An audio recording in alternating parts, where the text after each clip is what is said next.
It's never easy watching your heroes age. Ever since they managed to climb the mountaintop again in 2022, the Golden State Warriors have found themselves at a crossroads.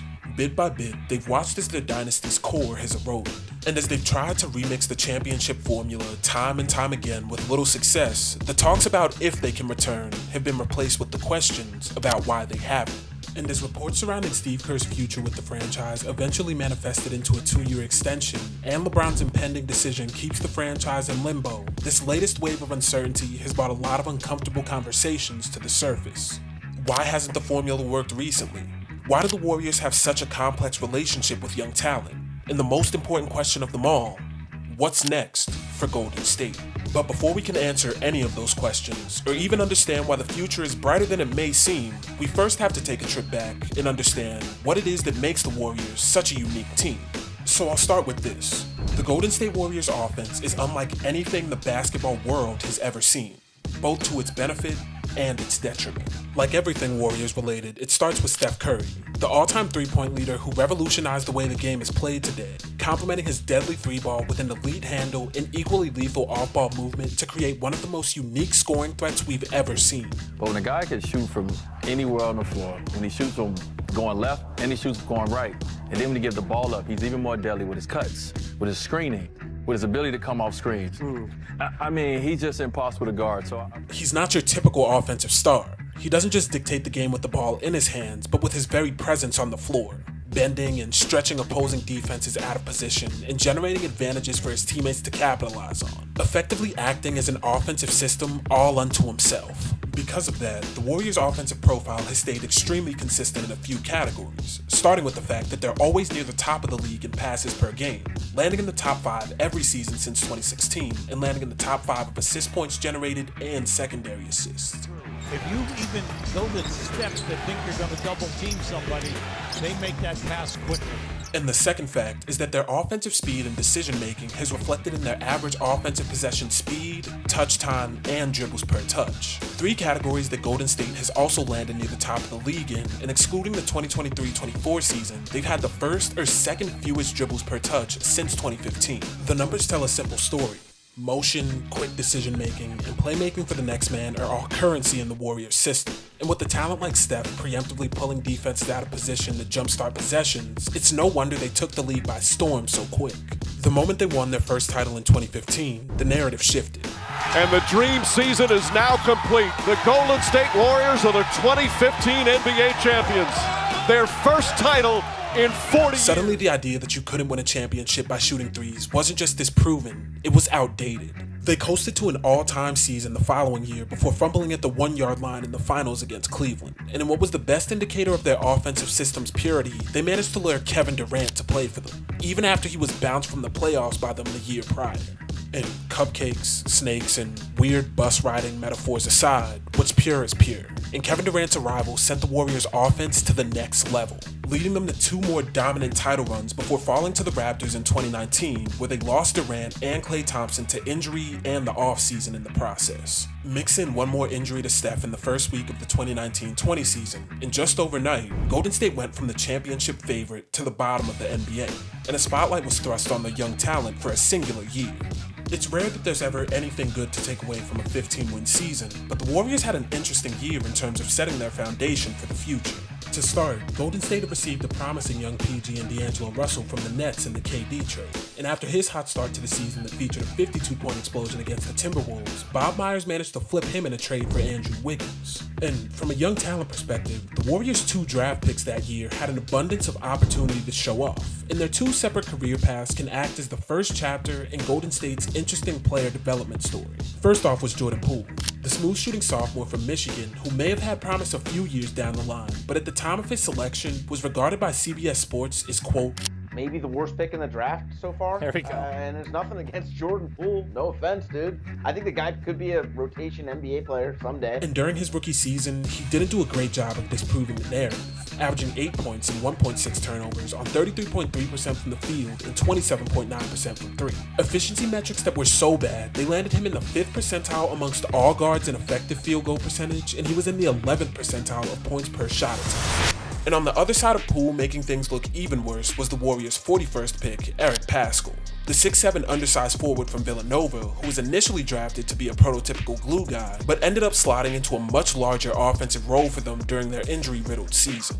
His bruiser isolation game and taste for face-up mid-range buckets worked perfectly for a team without Steph, and his 14 points per game on 49.7% shooting from the field helped him make the all-rookie team. But these two differing seasons are a key comparison point for what can and can't develop in the Warriors' offense. In Poole's case, his struggles stemmed from the speed of the game and the Warriors' system, and in spite of his shooting struggles, his shot profile fell in line with their system in a way that could be built on for the future, as he landed in the 86th percentile of total three-point frequency and 91st percentile of non-corner three-point frequency respectively.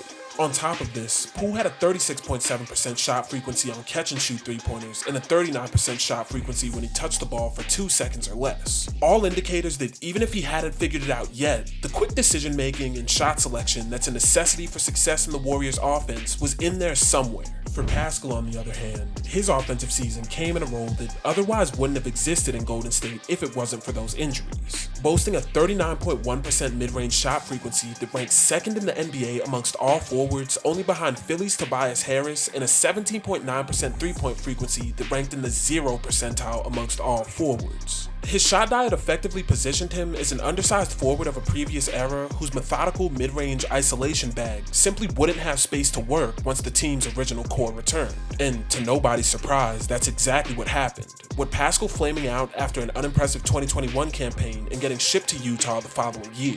The cycle continued in the next draft. Their nightmare season landed them the number 2 pick that they used to draft James Wiseman, the highly touted unicorn out of Memphis whose size, athletic grace, and potential shot-making ability looked to be the answer to their center woes. Yet, he faced similar issues, dealing with injuries and struggling to fit into a Warriors team whose title window continually conflicted with the timeline for developing a guy like Wiseman. Steve Kerr said as much after they traded him in 2023, telling reporters, quote, "Remember at the time, we had the worst record in the league.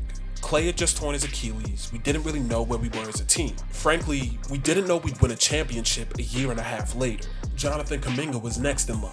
Drafted with the 7th pick in the 2021 draft, his tumultuous journey with the Warriors concluded earlier this season with the trade to Atlanta. Kuminga's game fell into a similar vein as Paschall, a hyper-athletic 6'8" shot-making forward whose propensity for mid-range pull-ups and multi-dribble isolations didn't meld with the off-ball pass and cut approach that had been a staple for the Warriors. The struggles that these three prospects faced were the complete opposite of the flourish that Jordan Poole experienced for the Warriors in 2022, rebounding from being labeled as the worst player in the NBA to become the Warriors' off-the-bench spark plug and breakout scorer for them during their championship run. But unfortunately, after being touted as the third Splash brother following their win, Poole's massive contract extension in October of 2022 and an alleged desire for an even larger role on the offensive end clashed with Golden State's clear offensive hierarchy and ruffled some locker room feathers, leading to a well-known blow-up with Draymond that spelled the end of his time with the Warriors. And while the obvious incident between Poole and Draymond and Poole's underwhelming play down the stretch of that season is the inciting factor for his departure, the overarching theme for the loss of Poole, Kuminga, and every other unsuccessful young Warriors talent is sacrifice. It's a point that Andre Iguodala touched on when he talked to JJ Redick about Poole's departure, recounting, but it was a hindrance to Jordan Poole. Jordan's like, why can't I go out there and be free like them? You know, he doesn't have 4 rings, he has 1. And he won us a game in the finals. He was second on the team in scoring. So why should I be the guy that has to dial it back? Iguodala's argument gets at what's been a core theme in all of the Warriors' struggles in rebuilding around their aging core and finding young talent that is willing or capable of fitting into such a set culture. Because while sacrifice will win you rings and cement your legacy, in a league where loyalty, chemistry, and big-time money is always a factor, that commitment to a team system and culture doesn't always align with individual motivations. So, with such an interesting track record of drafting, acquiring, and developing talent to fit their system, what's shifted for Golden State in the time since then? Well, funny enough, it all starts the same way, in a season without Steph Curry. Like we said at the beginning, 30 is the engine that makes the Warriors system go, jump-starting possessions for his teammates and allowing the playmaking and ability of a Draymond Green or the off-ball cutting ability of Gary Payton Jr. to shine. But the thing about systems built off the skill set of one player is that when injuries, mid-season trades, or anything else prevents them from playing, your entire team is disproportionately impacted. And that's more than been the case for Golden State over the years. Since 2016, the Warriors have a 68.9% win percentage with Steph, scoring 116.7 points per game on 48.2% shooting from the field and 38.3% from three. Numbers that would place them as the best team in the league over this span, and it's not particularly close. But without him, these metrics all tanked to 108 points per game on 45.4% shooting from the field and 35.1% from three, culminating in a 39.2% win percentage that would make them the 29th worst team over the last decade, just barely edging out the Washington Wizards, who have a 39% win percentage. This is an issue that Golden State has always struggled to contend with, and while it's cropped up incrementally for them throughout the years, following a runner's knee injury during a game with the Pistons on January 31st, the Warriors were set to be without Steph for a key stretch during the season. But that's brutal. Yeah, I just hope it's nothing that keeps him out for any period of time. Obviously, the Warriors can ill afford to deal with that already without Jimmy Butler. The challenge was clear, and it was somewhere they'd been before. But where the idea of survival had always been the prerogative for the Stephless Warriors, a few key contributors managed to step into bigger roles this season and give Golden State a look they hadn't really seen before. And it all starts with Brandin Podzemski, the Warriors' 19th overall pick in 2023, who's had a complicated relationship with the Warriors fans and the broader NBA community since joining the league. Over his 2 years in the league, there's been a constant spotlight thrust onto his scoring. Articles about his shot making, Twitter accounts parodying his low scoring performances, and all manner of jabs at just one aspect of his truly multifaceted game. But with Steph going down, Steve Kerr needed someone to slot in as the point motion guy and initiator for their system. And Podzemski's improvement this season was undeniable. After January 31st, Pods averaged 16.4 points and 5.8 rebounds on 45.6% shooting from the field and 35.6% from three, splits that only scratched the surface of his on-court impact. Through this span with increased opportunity, Pods' efficiency shot him to the upper half of the league, landing in the 60th percentile of total three-point shooters, 73rd percentile of short mid-range scorers inside the free throw line, and 79th percentile of rim efficiency. But more than that, on the defensive end, using his elite motor, active hands, and understanding of defensive positioning, Pods positioned himself as one of Golden State's most underrated stoppers. After Curry's injury, Podzemski defended 9.9 field goal attempts per game, which was 7th on the Warriors roster, with the only guard defending more shots than him being Moses Moody. And yet, Brandin had the second highest defended field goal differential, with opponents shooting 1.1 percentage points worse when guarded by him. On top of that, Pods was 5th on the team in deflections at 2 a game, which helped him generate a minus 7.5 point differential on the season, which places him in the 95th percentile of all players. And the cherry on top is that Pods managed to flex this two-way muscle while maintaining a 3.8% offensive rebounding percentage that placed him in the 78th percentile of all guards, and a 15% defensive rebounding percentage that placed him second in the league amongst all guards. The advanced metrics clearly painted Pods as one of the most impactful players in the league this year.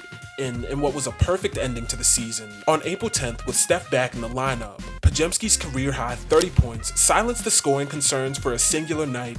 Legit. So Podzemski goes for 30. It's no Chase Center. And gave one lucky Twitter user the vindication he'd been searching for nearly 2 years. But Pods wasn't the only bright spot for the Warriors. The emergence of Santos as a small ball, do-it-all five-man further helped this blossoming team. Depending on how you look at it, Santos may be the most Warriors prospect of them all. The 6'7" Brazilian forward certainly didn't enter the NBA draft with a lot of hype, and after Golden State took him with the 55th pick back in 2022, he spent his time silently developing through spot minutes and G League stints. Even into this season, Gui wasn't really receiving much opportunity, picking up DMPs through the early goings of the year and not playing 20 minutes in a singular game until December. But as the season progressed and Jimmy Butler went down with an ACL tear at the end of January, Santos emerged as one of the Warriors' most important players. Just like Podzemski, his off-ball motion was the backbone of his growth this year. Following January 31st, he was tied for first in distance traveled per game and offensive distance traveled at 2.4 and 1.1 miles respectively. Santos' usage rate over this span also spiked to a 20.9%, which placed him in the 77th percentile amongst all wings in the league, and with that, so too did his impact in the offense. Gui was constantly on the move in the Warriors' scheme. acting as a screener, passer, and scorer who could exploit seams in the defense through back cuts or very timely three-point nicks. He ended up finishing the year ranked in the 71st percentile of rim field goal percentage, 65th percentile of effective field goal percentage, and 87th percentile of assist percentage. But the most impressive part about Santos' growth, especially at the rim, was that this wasn't a small sample size, and he landed in the 93rd percentile of all wings and rim field goal attempt frequency, taking 44.5% of his shots at the cup.